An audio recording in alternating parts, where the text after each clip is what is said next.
Hello and welcome to another episode of Race Talk F1 with your boy J-Nox, aka J-Nox to the world. And your boy Javier. As we travel around the world via this podcast talking about all the F1 races. And this week we were in Brazil. Oh man, I love that country. I've never been, but I love that country. I know, I was going to say that. Not literally we will be in Brazil, but I would love to be there. Oh man, it's just everything about it. The food, the people, the football, the racing. It's just good vibes. Yeah, you know like the whole of this weekend, we'll get into it, but it just seemed like there was so much going on at that racetrack. It was just like activities. We had Max Verstappen drawing trees. Like, yeah. Like, it was just a crazy weekend, and I quite liked that. It was just felt like everyone was involved all the time. Vibey. With different things, yeah. We had Linkin Park doing up concerts and that. Bro. From the Champions League final, was that earlier this year? Yeah, right at the beginning of this year, end of last season, to now Formula One. Yeah, love it. Love it. What a spectacle. In the end, it doesn't even matter. Because really, it's about the racing. And we had loads of people there. Sebastian Vettel, he was planting trees and telling everybody about F1 Forest that he was launching, getting all the drivers involved. Mark Webber was there doing up Nike Tech Fleece on Saturday. Yeah, no, you're right. It seemed busy. Insane. We had Colapinto right before Brazil, right before the South American race, signing a new contract with Alpine. Big news. Massive news. You know what? I'm happy for him. And we spoke about it when he was in that race, and they sort of told him to sit back, and he said, "No, I'm showing you I know how to drive." And we bigged him up and said, I like that attitude. Yeah, like, that's how you get a contract. He had to prove a point in it, because at the end of the day, I was conflicted on this, because do you do as you're told, which shows, that you're a good team player and that way get a contract? Or do you show that you got the fighting, racing spirit? I think there's a mad balance. Yeah. So he must have had to come off track that day and then go and explain himself. Look, I heard you. I get you. You know what I'm saying? Yeah. And I think the off-grid kind of attitude is probably what earned him the contract and made man think, okay, cool. I know that you disobeyed a direct instruction, but this ain't the army, innit? Yeah. Oh, I love it though. Racing. Yeah, I love it though. No, but he got his contract, and big up Franco. Big up Franco, and what a weekend to get that contract on. Because I think he probably circles this race, right, as one that, it's in South America. He circles it. This is one I want to perform at. So yeah, big up him. Yeah, where did you watch everything? I mean, there was only one practice session. I watched everything at home. Sunday for the race, I missed the start because I was at Palace Brighton. You did what? I missed the start. Sorry, doing up director box, having your post-match beers is really why he missed it, innit? Really and truly. That's what he was. And then I got home and turned on the TV and I was like, whoa. But we'll get into that. But what about you? Me, I watched part of the action from my chalet. Nice. Makes it sound very nice. It does sound. You sound like you're in South of France, mate. Yeah, it weren't South of France. It was the east coast of the UK. I was in Skegness, in Butlins for Spoonie's weekend, DJing over there over the weekend. It was a vibe. Big up all the DJs, big up all everyone else involved. Big up my brother Hooley, who was also in his chalet, like just watching. He watched everything in his chalet. I think he watched practice, he watched everything. Me, I think I caught, I think it was qualifying, but not the sprint race at that point. That was a catch-up thing for me. So it would have been sprint qualifying. But yeah, loads going on. And then the actual race, I was hosting the screening at F1 Arcade in St. Paul's. Great vibe, sold out crowd, people in Brazil t-shirts with like the ultimate vibe. It was really good. One of the best race atmospheres I think I've experienced probably this season. Nice. So It's really a wicked place to watch races, isn't it? Oh man, I loved it. It was good. Sick. But yeah, talking about outfits. Go on. So before the sprint and when everyone was coming into the paddock, right? I think it was on the first day. Yeah. Everyone seemed to wear beige. Like Lewis was in beige. There was loads of drivers dripped out beige outfits. Then you got Max. Yeah. Red Bull t-shirt. Of course. He does not leave the Red Bull t-shirt. It's insane. It's not even a fashion thing for him. He just doesn't. It's just I'm paid to wear this, innit? I'm here. That's it. And him and Bortoletto is trying to take our jobs, bro. Hey. It's like, you man are racing, doing my dream. Don't steal my podcast now, innit? You know what I'm saying? No, Great podcast, though. I tell you who else. Was it Alonso who was doing up camera operator? Yeah. On Friday. Doing up camera operator awfully. Yeah. They went for him as well. This is what I mean, man. The weekend was there was just so much going on. Trying to come for man's jobs everywhere. Bruv. doing a lot still. Big up though, down to earth from everyone, innit? So. Maybe Bortoletto just should have been concentrating. I'm sorry. Maybe I didn't know we were going there this early. Bro, what do you want me to say? Because it's not like let's save it for the race. It's like this was sprint, this was race, this was a bad Bortoletto weekend in Brazil. Bro. Let's start with sprint quali. All right, cool. And then let's chat about him. He's going to be the highlight of today's pod, man. I think. The Bortoletto Grand Prix. The Bortoletto Grand Prix, boy. That wasn't. But yeah, sprint quali. What did you make of it? So I think it wasn't too much drama really not really. That went on. I mean, in SQ1 we had both Ferraris locking up. I think it was on the same corner during qualifying. So you kind of thought, oh, this looks a bit set up thing. This looks a bit dangerous. I don't really worry about this too much because sprint quali is practically practice. Yeah. This is when they're getting to know the track and the car and they're getting the stats, getting the data. So to be honest with you, like when I see things like that, you know, when we always say, oh, you know, get it done in practice. Well, you know what? This is it. Yeah. Do it in sprint quali. In practice, the bottom four was Max, Charles, Lewis and Yuki. And then I'm seeing the Ferraris lock up in SQ1 and I'm like, oh. This could be this practice ain't going too well for you, but they both made it through into Q2. Sainz, Ocon, Tsunoda, Lawson went out in Q1 and Colapinto. But he finished 16th, so I was like, all right, cool. You know, it's better than being at the bottom. And then usual suspects, SQ1. It was like usual suspect shootout, really, wasn't it? Pretty much. It was almost what you just kind of expected. Yeah. And then SQ2, Lewis ended up going out in 11th, and I was like, oh, man. Yeah. Like, just so annoying. Obviously, Charles qualified in 8th. Yeah. So it's not too far apart. I hate when I see teammates qualifying like far apart. This wasn't too bad, but still, like it's a bit demoralising, isn't it? Just a little bit. Bortoletto was in 14th. Alonso and Stroll both made it through into SQ3, which I was like, oh. And then where there was talk about the rain coming, I was like, Stroll Silverstone. Stroll Silverstone. I had someone send me the betting odds, right? They said, mate, stick a tenner on Stroll to get a podium, 200 to 1. Yeah. And I was like, that's not a bad bet, you know? Yeah. Because after his performance, Silverstone, I was like, could happen. And then you just thought, but Stroll might do Stroll things. And then I thought Stroll might do Stroll things. So I messaged him back and I said, oh, I might do that, you know? I weren't putting the bet on, did it? I'd have put on £1 maybe and cashed out if you got in the top 3 at any point during the race. The cash out done, bro. I was like, fair enough. So Fernando qualified 5th, Max in 6th, Lance in 7th. Yeah, I felt like Alonso had a good race weekend. He just seemed very involved in stuff. Like Lando, which we'll talk about a little bit more. But it's mad. Sometimes when drivers are just doing what they're meant to be doing, it's like we don't hear about them very much. Yes. Alonso seems very much in the action. Didn't see loads of Stroll across the weekend, but like you said, it's good to see that Aston Martin's up and in the mix. It's made it really competitive. Yeah. It was nice to see. Yeah, and then so Lando qualified 1st, Kimi 2nd, Oscar 3rd. Like, so this is the thing, right? Kimi splitting the McLarens.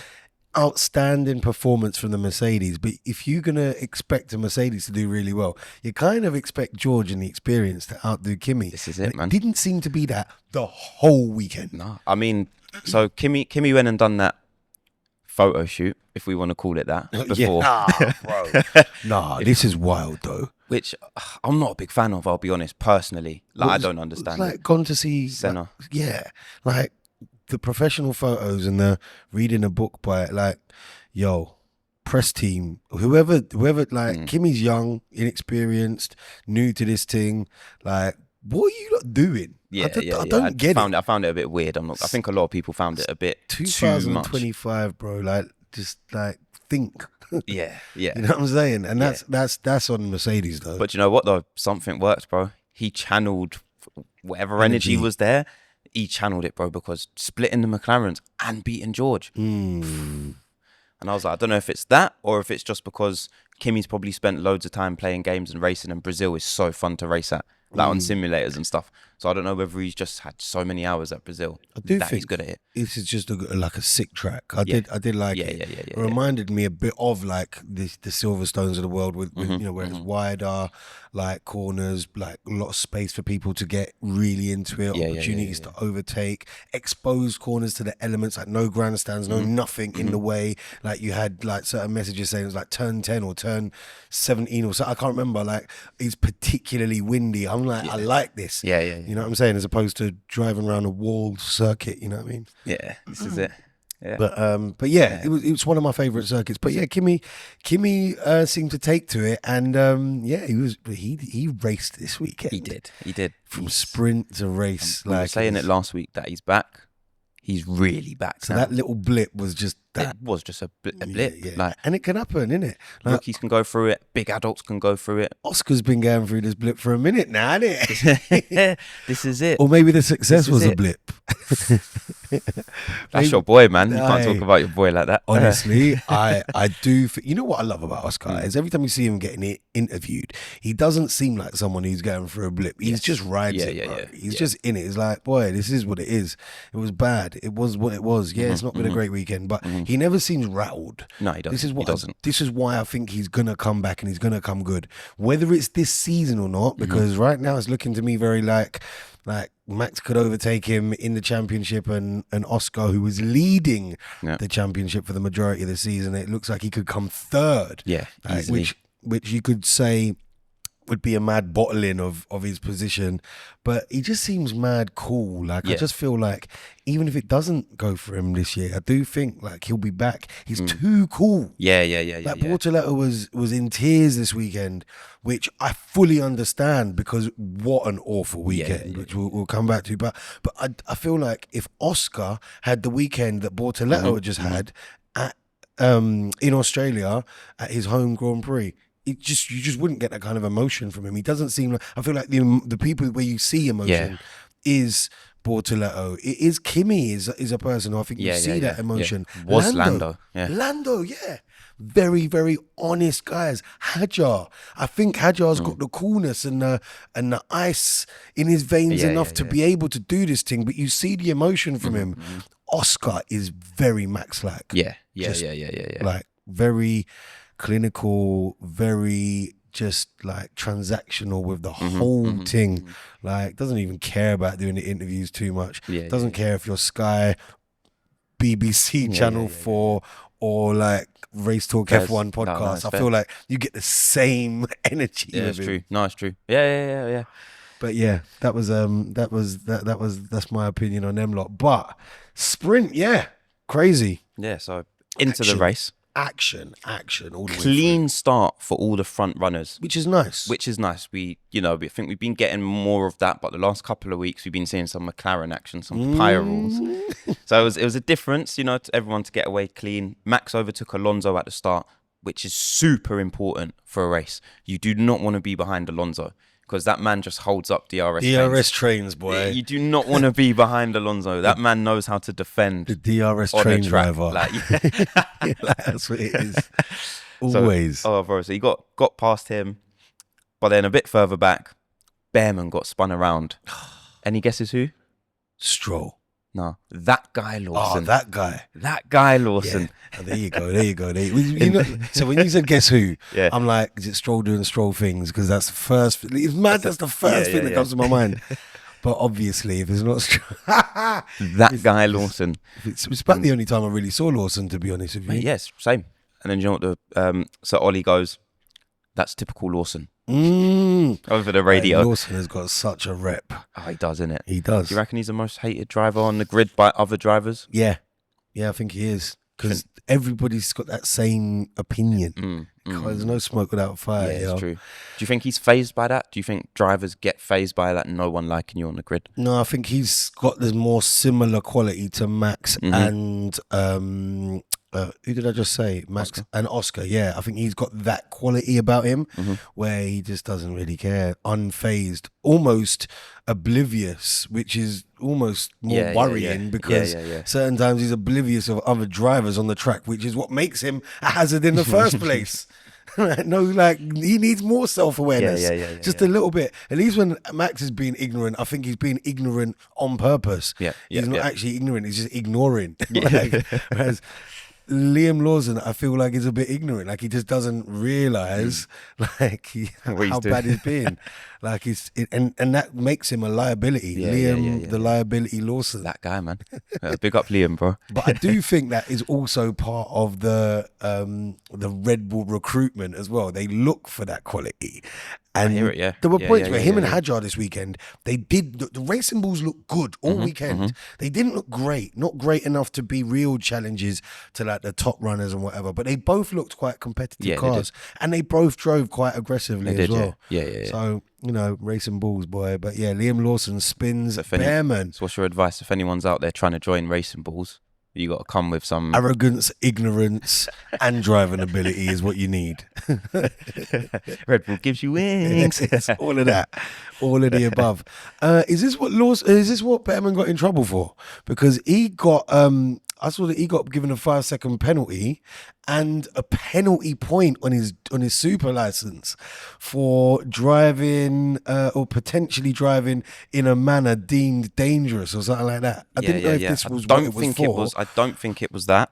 Or if it just was a bad sprint day for, I think it was for a Bearman. bad sprint day, There bro. was just so much going on. Bad sprint You see day. me? I'm trying to piece things together. I'm like, did that one tag that one? Did that one tag that one? There were so many little moments. I'm like, what was that for then? It was mad. Yeah. And I thought that a few times across the weekend. I had to go back. I think I've watched a sprint race three times. I think it was with Liam. I think he did get it with Liam. But I didn't think it was his fault, to be honest. But there's a few things that I don't know if it was the fault of the people. Like FIA are under some mad criticism this weekend, and this could be one of the things. But the FIA, yo, what do you think about all the FIA's decisions this weekend? Let us know, man, because there's a lot of chitter chatter. You get me? Oh, we love the FIA. I love the FIA. You say anything else? Fine. Yeah. I love the FIA. Crazy. Best governing body in the world.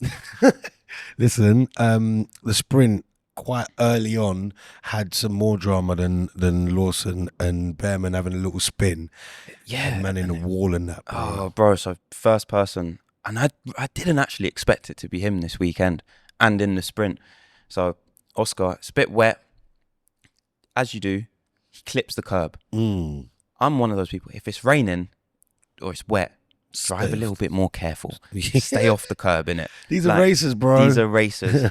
But he's taken the risk. He's gone on the curb a little bit. As soon as he's gone on the curb, spins out. You know what I noticed, flying right? into the barriers. Now I would have been with you, yeah, but I watched again. I think I've watched this about 3 times, yeah, and I was watching it back this morning. I'm like, yo, do you know what? He goes over the curb and the water splashes up. You see the splash of water, Yeah. But if you watch the trajectory of the car, it's the back that loses. Yeah. Either the water's like disturbed it, but I think they were all struggling with the back, even though the fronts like lost a little bit, or you saw them like hit the wet. It was the backs that they seemed really struggling with, and that's what sent him. And the trajectory, it almost felt like it weren't really the front that was the problem. He lost the back, and the car's just going sideways. Yeah. It's like there's nothing he can do, and he's in the wall. In the wall, bro. And it's not just him. Straight after, Colapinto, same corner, same lap, in the wall. And then Hulkenberg, same corner, same wall. And Hulkenberg smashes the back of the car against the wall, then smashes the front of the car against the wall, loses his front. He weren't far off going into Oscar either. And not far ago, that would have been even more mad. I actually, when they first showed it, I thought Colapinto and Hulkenberg must have been in an incident together. They weren't. They all just made the same mistake. Exact same way. So now I don't think it's so much the now you got Kimi on the radio blaming Lando. Saying, I think Lando went off the racing line and flipped up all this water He learned onto... that from George, didn't he? Yo, blame Lando. So Lando's out in front getting the blame for all these piling up behind. I'm not having it personally. I hear it. I'm not having it. I'm not buying it either. Because Kimi got through all right, Max got through all right, Alonso got through all right. So I'm not having it. Is this experience talking? I don't know if it is because Hulkenberg's mad experienced. This is it, man. He kept going though. I think certain cars deal with different conditions differently. Yeah, there's also that. And some people just didn't go as close to the curb as what those guys did. Yeah. Sometimes I'm like, maybe the information doesn't get back to the garages quick enough. But you know, like, there would have been yellow flags, or there should have been yellow flags at the fact that a car's just spun off, right? Yeah. Where's the information to say, car's gone off on this turn, maybe he clipped the this. curb, it might be this or whatever. Like sometimes I'm like, oh, but maybe it just doesn't get back quick enough. Maybe it doesn't. Maybe they could. Maybe that's not what they could work out was the actual issue at the time. Like, I don't know. If you see Oscar go off, like, are you thinking this is what it is, or do you think you don't know if he's just made a mistake or whatever it is? Hulkenberg, is far enough behind maybe to have had that information, but I don't know if it was. Do you reckon it's just sympathy for Oscar? Let's make him not feel so bad that he's bottling the championship, and let's go support him. And this is how we could show our support. Maybe Lando flicked up the water onto the track just to jeopardize, threw the Mario Kart banana and said, "Whoop!" This is for all you conspiracy theorists out there, innit? Obviously, that's just not even possible. But who knows, man? Who knows? But that was just bad luck. And I felt bad for Colapinto. It's like new contract, and the first thing you do, all the big money, it seems to happen. Crash the car, man. It seems to happen. It does, don't it? It does. Is it like a pressure thing? Like, what is it? Like, why does it keep happening to everyone? Or is it just like, well, there's no pressure now, innit? I've got the contract, so car written off. You know what I'm saying? I don't know. I don't know.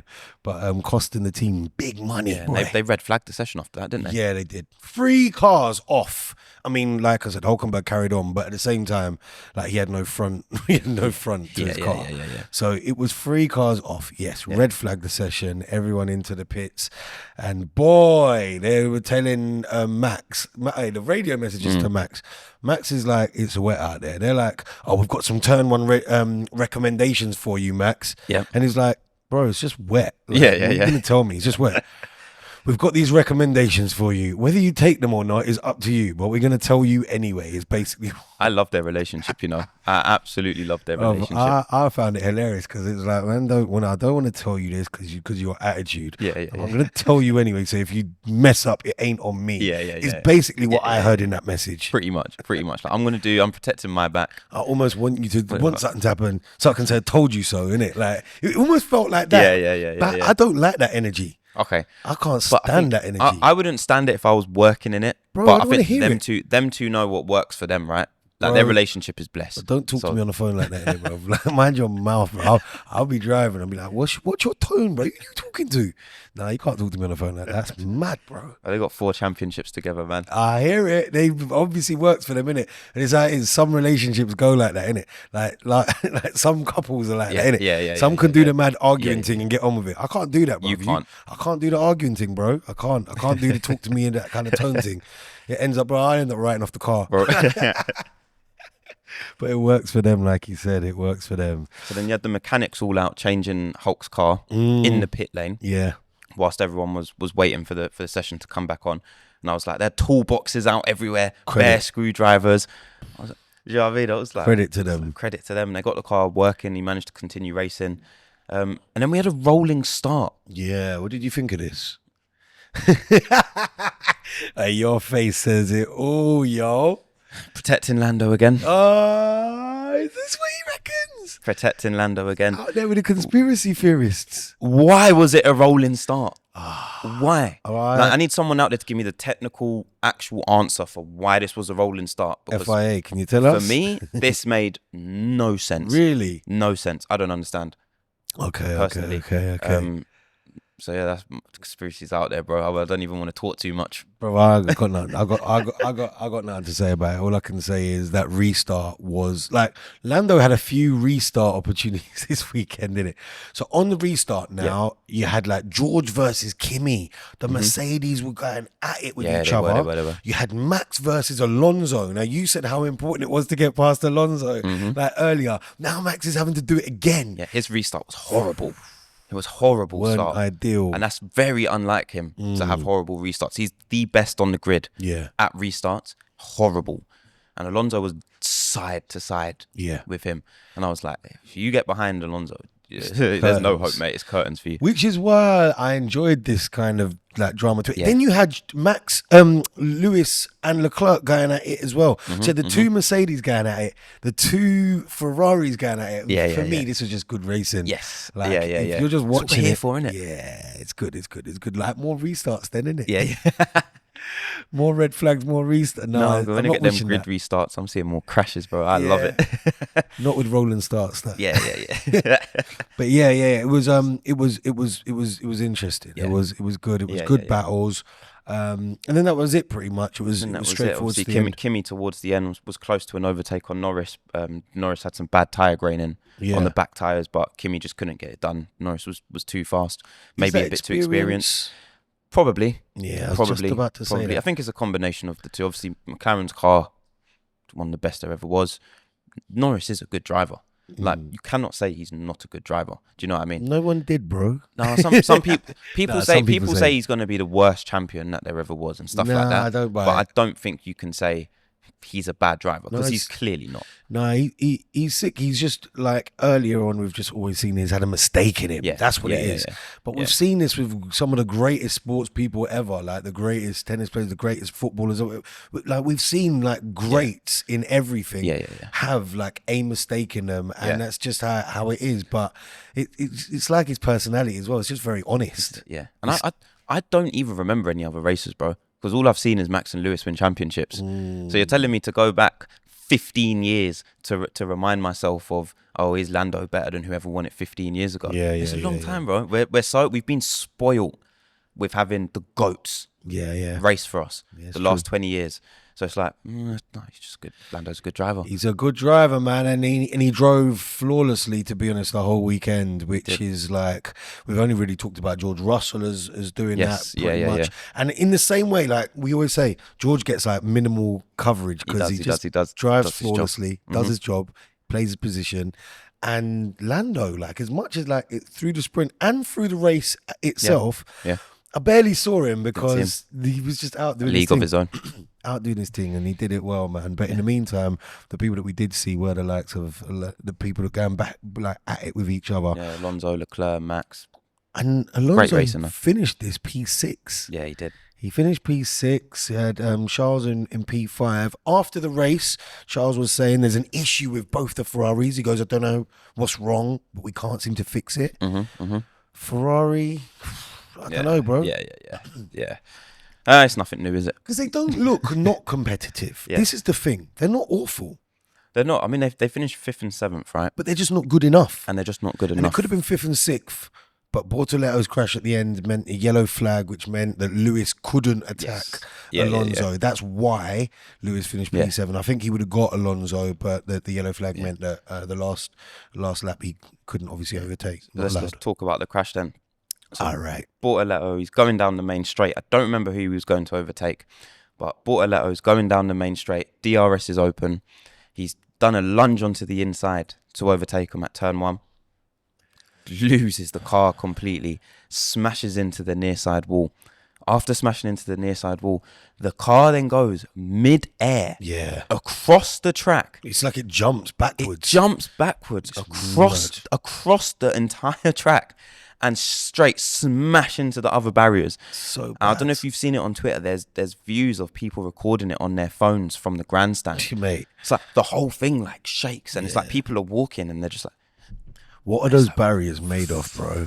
Because the people in those in that grandstand have been protected massively. Because that car was doing something like 300 kilometers an hour. Yeah, 50. The second crash that went into the grandstand side was 57 Gs, which was bigger than, do you remember Max and Lewis when Max went at Silverstone? It was bigger than that crash. Mental. Which is insane. High speed. Oh, bro, you can't get worse than that, really, double. You know? It's a double crash. You can't really get worse than that. Hands was on the wheel, steering column ended up coming out the car. Mental, bro. Mental. And I think there's a clip of like the helmet visual as well. You don't see nothing. Just boom, boom. Blurriness. Yeah. It's like, you don't know, like you can't even brace. Like it's mad. Bro. And it's like, I think he still tried to do that maneuver with DRS still open, and I think that's what sent him flying. Because when you look at the car behind him, who I think was Albon at the time, Albon's DRS was closed. Bortoletto kept his open whilst trying to make that maneuver into the sort of wet path on the track. Too much speed, bro. Too much speed. Bit of inexperience there. Maybe inexperience or just that desire to, this is my home race. I need to show my crowd something. My family's watching, all my friends. We saw something. Showed us something, boy. Showed us not what you was trying to show us. Showed us one of the. That was one of the worst crashes in Formula One. No. It was scary. It was scary. You know, they didn't even show it. They had to wait until that radio message came through. He said, "I'm okay." It was proper scary, man. But you know, thank God he's all right because. It was credit to the engineering, like I said, to protect the crowds and also to protect the engineering in these cars, boy, because that is a mad crash to get up and walk away from and know that you're racing again. Like, and this is why it's important when they red flag these sessions to repair the barriers, and we get annoyed of, you got to wait 10 minutes for the race to restart. it's important that they fix these barriers because it saves lives, innit? Yeah, 100%. So that was it, really. That was it from the sprint. that caused. I mean, it was the final lap, and it's a bit of a shame because it weren't even for no points or anything, man. I think it was for 10th or 11th position, which in the sprint is still no points. Yeah. So unfortunately, like, it was a bit of an unnecessary risk, but it meant that we didn't have another red flag on the sprint race. We could just wrap up the sprint race and get on to see Linkin Park. You know what I'm saying?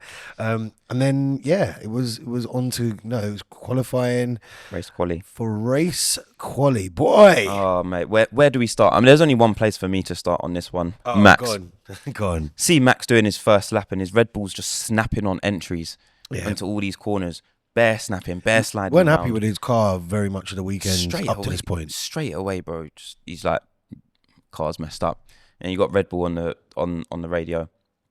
They said, "Let us know if there's anything we can help you with the tooling, Max." And he just goes, "I don't know what to tell you." 4-time champion saying, "I don't know what to tell you," is crazy. He's just saying that the car's messed up. Yeah, but how do you got 4th in the sprint?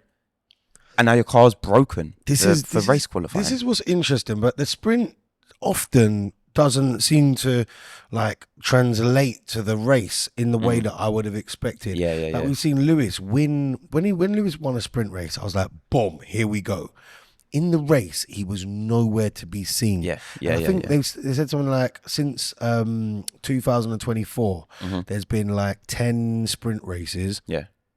And only 3 of those, I think, have been converted into where the sprint race winner has been the actual Sunday race winner. And that's not what everyone expected. Everyone sort of said, "Oh, it's going to be boring because we're going to know exactly how the race is going to pan out. We're going to know who the winner is." And it's not that. No, you can't be certain. Like even with Lando performing so well, you couldn't be certain. No. It should have been his weekend, and in the end, it was. Yeah. But it's not a dead cert. So like you said, you got people like Max, like doing all right in the sprint, but just looking like he could be nowhere to be seen in the actual race. It was bad. Karun Chandlok showed a comparison between Max and Lando's lap, like the cars side by side, and it was like by turn 3, Lando's car was you could see the difference in timings, like how much further Lando was ahead, and just Max is making no mistakes. Like you can see he's not doing anything wrong. Just the car's just not going.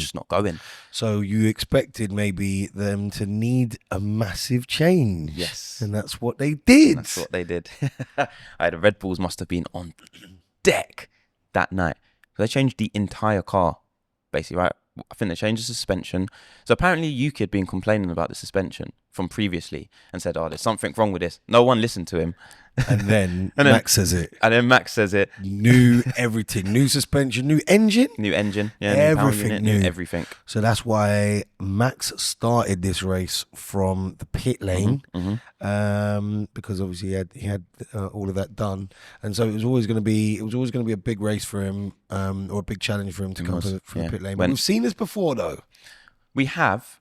And I kind of knew he would be all right after they changed everything. Yeah. Because I just remember back to Lewis when Lewis done it in Brazil. Yeah.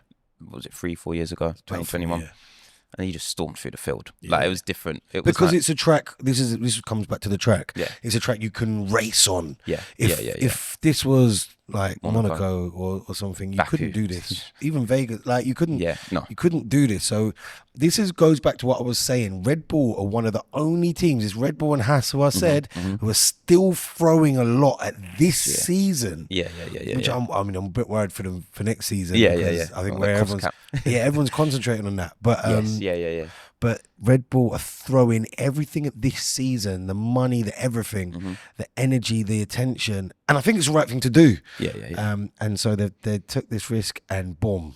Yeah. Like, what a race weekend Max had. What did you think of Jos Verstappen walking out straight after qualifying? We just left the garage. I think he went to make sure that like changes were made, didn't it? Like, I wouldn't want him in the corner, bro. He's a beast. Yeah. He's a beast. You wouldn't want him. You just that whole paddock the Red Bull paddock is scary, isn't it? Yeah, There's so much characters there. Big characters. Pressure, bro. Could you imagine working there? Like, and Joss is over your shoulder. Nah, it's long, bro. If you don't perform there, like that's cutthroat, innit? Man's dad is there. Like the pressure is insane. So we had Lewis go out in 13th place in qualifying. Yeah. Whereas Charles' performance in qualifying was so good. Yeah. He came third in qualifying. What was the difference there? Don't know. Just couldn't tell you. I do think Lewis's car is at a disadvantage to Charles's, and I do think that Charles got a lot out of it, but I just think like he, when people kick up a fuss in, off the back of, which I think he did off the back of the sprint. Yeah. I think, the teams are obviously doing their best. They are trying to do some stuff, but I just think all the attention went into Charles, and you just didn't have that level of ability to concentrate on both Ferraris. You just can't. Not all the expertise in hours. A few hours is all that they had. So yeah, that was that. And then in the actual, I was gonna go to the actual race for Lewis, because while we're talking about him, he right at the beginning he lost the front wing, a little clip against Colapinto. Whose fault was that? I think that was Lewis's. I think he would cut across, but I think he'd already been hit by who was it? Sainz. I think he'd already been hit by Sainz. So I think there was already a little thing. Maybe the car was a little bit off, and that just meant, he was just bad. Yeah, and he ended up retiring in lap 20 or 30? I mean, I thought at that moment he needed to retire the car. Yeah. I thought he needed to retire. Well, not retire, but have a season off last season. And my feelings continue, to be honest with you, that he should have had that.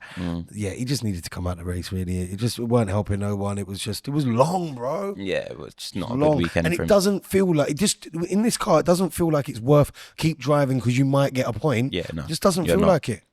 He was at the back. Yeah, it was just long. Yeah. 18.5-second pit stop to fix his car. Yeah, it's dead. It's dead. I think he's done 3 of them, didn't he? Yeah, it's just dead. It was like 8.5, last pit stop, 18.8. It was yeah. You know what? This is all dead. What are we doing, is it? Hajar was on to Piastri at the beginning of this race. At the beginning of the race, though. I loved that because it was just the ability of the racing bulls just showing that they are competitive. Not competitive enough, but that the driver ability was definitely there. And Oscar, this is another big talking point because... I mean, the racing bulls qualified 5th and 7th, while both Red Bulls went out in Q1. That's crazy. That's crazy. I told you that they were competitive. You know them ones where now you're like, mate, just put Max in a racing ball for the drivers' championship. Just put Max in a racing ball now and see if he can catch up. Maybe that's why Josh walked out. He's like, what are the racing balls doing out qualifying these? You know what I'm saying? Yuki just had a bad weekend, man. Again. I mean, Yuki in the race, his car's terrible. His car's terrible, but what is it? Because he got a 10-second penalty. That's not the car. That was the driver. And then he got a penalty for not serving the penalty right, which ain't his fault. It was just a bad weekend for Yuki. Red Bull's just causing their own problems, bro. Because maybe he got the 10-second penalty because the car is bad. I'll take that. When you're driving bad machinery, like sometimes there's just nothing you can do in it. And I think the car, we've seen it, right? The car is so bad, and they're not giving the same treatment to Yuki's car as Max's car. Yeah. Right? He's not getting the upgraded PUs and the new suspensions. That's going to Max. They're keeping the cost budget low. Yuki's just dealing with whatever he's getting. In his head, he's just, I'm done with this year. I'm done with Red Bull. I'm done with this year. Get me out. Bro, not like getting a penalty for not serving your penalty is crazy. You got no hope, bro. And it is all no hope. on. And you see this, the whole team. Red Bull team thing this weekend. So the bad qualifying, not listening to drivers, doing this bad pit stop. I love Laurent, right? But go on. Horner won 4 championships, innit? So there's the whole narrative, right, around Red Bull they wouldn't be doing this good if Horner was still there, and blah blah blah. And it's so much better that Horner's out of Red Bull now. I don't buy that narrative. I think Laurent is amazing. He's done wonders this season, right? Go on, He's I been great. But coming, but don't diss my man Horner, innit? Because if Horner was here, I'm saying 5 world championships for Max, because he got the job done. And I didn't see this kind of nonsense happening under Horner, bro. At the same time, they're doing what they need to do. They've done what they need to. Like Horner, like no one else could do more for Max this weekend. They've done what they need to do. Just got it right in quali. Boy. Yeah, maybe. But also the Brazilian Bortoleto Grand Prix, turn 1 of the lap 1 of the race. Bortoleto, man. I'm so happy that they managed to get his car fixed. Right, so he missed qualifying. Bro! He missed qualifying because they couldn't fix the car in time. It was him and Max that started from the pit lane, right? Yeah. And then lap 1, Stroll. Doing Stroll things, as you say. They made contact. Stroll squeezed him wide. He made contact, then Bortoleto kind of just went to the side again, lost control. Car's damaged. Car's done. Whose fault is this? Because he was on the radio saying Stroll turned into me like I weren't even there. And then you've got the fact it was lap 1 where it's like everyone can do what they want. What do you reckon? Stroll definitely squeezed him. Okay. I think. I'm borderline, it's just a racing incident. Okay. But Stroll definitely squeezed him. Okay. Out. You? Yeah, Stroll fault. Yeah. Bad luck for Bortoleto in Brazil. Bro, I can't believe it. All right, so after I saw his first crash and the fact that he couldn't get to qualifying, right? Yeah. I don't think he should have raced. Really? Yeah. No. Like, can't do him like that. I don't know. So I don't know what the protocols are, right? Like, obviously he would have had to have got a mad medical check, right? But you know, like in football, the whole concussion protocol thing. Yeah. If you got concussion, you're not allowed to drive. I mean, you're not allowed to play football for the next 48 hours or 3 days or something like that. After that crash, there's no way you're okay, bro. Yeah. Like, I know you do this thing for a living and blah, blah, blah, blah. If you've ever been in a car crash in your life, you are shaky. Yeah. And true. mentally, you're not there. Yeah. And I just don't think he was ready for this race. I'll take it. I'll be honest. I think it's quite dangerous from everyone involved. There's no way you do a 57 G's crash and then you just continue racing like it's normal. Yeah. For me. No, I'll take that. Just not even after a good night's sleep. No, I think he needed a break, bro. And then knowing that this is I know he's done it because it's the home race and stuff, but that almost makes it just as bad because now you're trying to prove a point. You've done a bad day yesterday, so you're desperate today. Doing too much. And driving desperate is dangerous. Yeah, doing too much. Yeah. Fair play. I'll take that. While we're talking about racing incidents, 3 wide on a restart, right? 3 wide. Now, Lando's out in front. 3 wide on a restart. Yeah. You have Oscar Piastri, Kimi in the middle in the Mercedes, and then you've got Charles Leclerc on the right in his Ferrari minding his business. Yeah. You got Oscar on the inside. He looks up. Kimi turns very similarly to Stroll, which we've just agreed it was Stroll's fault, turning into Bortoleto, right? Kimi does a very, very similar move, in my opinion. Okay. Turns in. Mm-hmm. Piastri catches him. He then catches Leclerc, takes out Leclerc. He went spinning. Like his tire come off his wheel. He's like, you knew his race is done. Yeah. And that's what happens. Yeah. And the worst part, Oscar keeps going, Kimi keeps going, and the one minding his business on the outside, all by himself, not even close to anyone. Nowhere near. He suffers the worst. Whose fault is it? Oscar. 100%. For me, yeah. Yeah, no, it was for me as well until I think I've watched the race about 3 times. Yeah. I've had it on. And I just think, pick up Sky Sports, because Sky Sports F1 have done, like, if you go on their Instagram, you'll see, like, they've done a real good comparison of this from every view. And it changed my opinion a little bit. And I've watched it and I thought, this is why I'm saying Kimi's turned in like Stroll. Yeah, fair. I haven't seen that yet, so I'll watch that after. I think Oscar has been hard done by. I'm with them, man, who was saying that. Yeah, I think he has been. Yeah.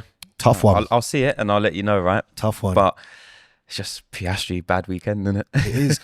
But credit to the McLaren team because we've sat here, you've ruined them on their second pit stops. Yeah. 2.2 second pit stops. Honourable shout out to the McLaren team who've already won the constructors. Yeah. They could be chilling, but no, they're still going for it. They're drinking their monster now. Yeah, they're drinking their monster now, and not just for Lando. Yeah. You know what I'm saying? I like it, man. But no, it was nice. It's nice to see Kimi on to Lando. Yeah. Competitive. If that was Max in Kimi's seat, would he have caught Lando? Absolutely. Okay, absolutely.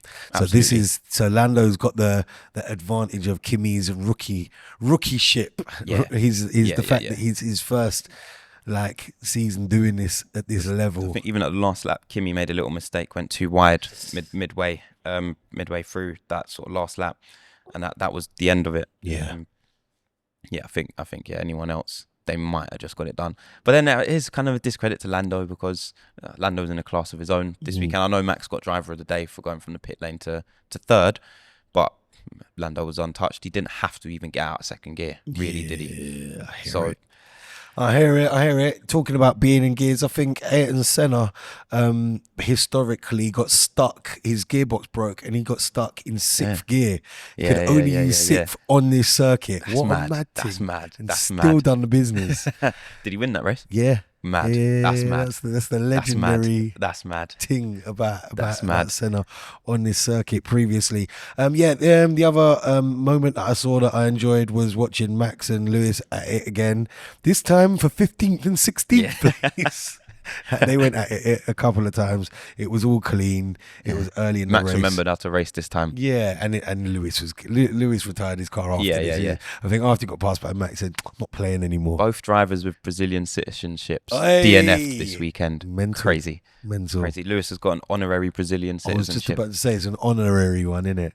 I love that, man. I wish I was Lewis, man. I know we got the same hair and that, but I just wish I was him, man. He's so cool, innit? Man, it's just one of those ones. He said in his post, I think sprint interview, or it might have been before the sprint, he was just look at this point, I just want to have fun. Yeah. And that's the Lewis we want to see a little bit more. You know what? Winning, not winning, championship, no championship. You know what? This season's done for him, for Ferrari to an extent. Maybe not for Ferrari because they're still trying to earn constructors, but for Lewis, and he just says, at this point, you know what? It is what it is. I just want to have fun. Yeah, it's true. So, you know what? Let's have fun for the last 3 races. Up next, Vegas. Yeah. And that is probably one of the tighter races. Yeah, Vegas will be fun though. I just love the look of it. Yeah. You know? But it is a tight race, hard to overtake. So qualifying is key there. But shout out Pierre Gasly as well. Yeah. Points in the Alpine, and it was last week where I said I don't expect these drivers in the Alpine to get points. Pierre Gasly doing the business. Love it. And that shows, we keep talking about him showing flashes of brilliance when driving. Yeah. Points in the Alpine, mental for him. Nico, 9th place. He's qualifying so much better than what he was as well. Like he's taken on any feedback and he's fixed those issues, qualifying well. Isaac and Liam, 8th and 7th. Sick. Ollie Behrman, he's bringing the consistency now in the results. 6th. This is the one thing that we were at the beginning you were saying he's missing. Like you've always said he's brilliant. Like this is a shining like performance from all of these rookies. Yeah, it was great. And then Kimi, I know this is a lot of people don't like this stat because obviously the race formats have changed. Go on. But Kimi's now got the most points of any driver in a rookie season ever. So Lewis is second, and obviously if we take away the inflation and the points differences and the fact we've got sprints now, Lewis would have probably had like 300 and something points, right? Yeah. But Kimi is now officially at the top of driver points in the rookie season. Wow. Which people don't like it, but credit, achievement either way for me. Do you know what I mean? To him. So being a number 2 driver in the team as well. It's been bare rookies, isn't it? Yeah. So yeah, fair play to him. And then my last thing I want to touch on. Cool. Trophy presentation. British anthems playing. Oh. On Remembrance Weekend, Disrespect. British anthems playing. I don't hear the British anthem because all I heard was do do do do Max Verstappen. Rude, bro. Bro, it's Lando rude. looked like he wanted to cry when he's standing up there. Max has gone from being the villain to everyone's favourite driver in the space of a year and a half. I find it mad. I still find that makes him a villain, to be honest with you. Bro, it was mad. And then everyone's back on Lando again now for not spraying Kimi with champagne on Kimi's first podium. Concentrating on all the wrong things. But it's stuff like this that makes people not like you. Yeah. So this is why a lot of people don't, like, they think Lando's they call him selfish and he just thinks about himself a lot of the time. And it's little things like this which give you that bad PR in fans' heads. Yeah. And it's the stuff where Max is spraying Kimi, putting his arm around Kimi. He's good. But you saw him with all the rookies this weekend. Podcast with Bortoletto. They're always hugging Kimi the whole weekend. Who is this Max? Who is this Max, bruv? I mean, the PR is PRing. Like, he's doing everything that makes you a likable character. This is the Hornagon effect. Maybe. And then Lando doing, Lando things, but he's about to be a champion. So you just can't chat about him, innit? 3 races left. There's 1 race win points-wise between Lando and Oscar right now. And Max is coming. So we'll see what happens. Someone's got to take someone out in Vegas. I need some Netflix drama. Listen, for that next race, boy. We'll see what happens. It's only a couple of weeks away. We'll be back then. In the meantime, like, follow, subscribe, share all the clips at Race Talk F1 on absolutely everything. I've been J-Nox, aka J-Nox to the world, aka J-Nox to Brazil, aka J-Nox to Vegas next time round. And your boy Javier, aka One Have. I'm just in Croydon, here in Box Park. Big up Box Park for having us here, and we will see Box Park, by the way, at Silverstone next year. We'll talk about that more next time. But for now, that's been Race Talk F1. We'll catch you after Vegas. Peace.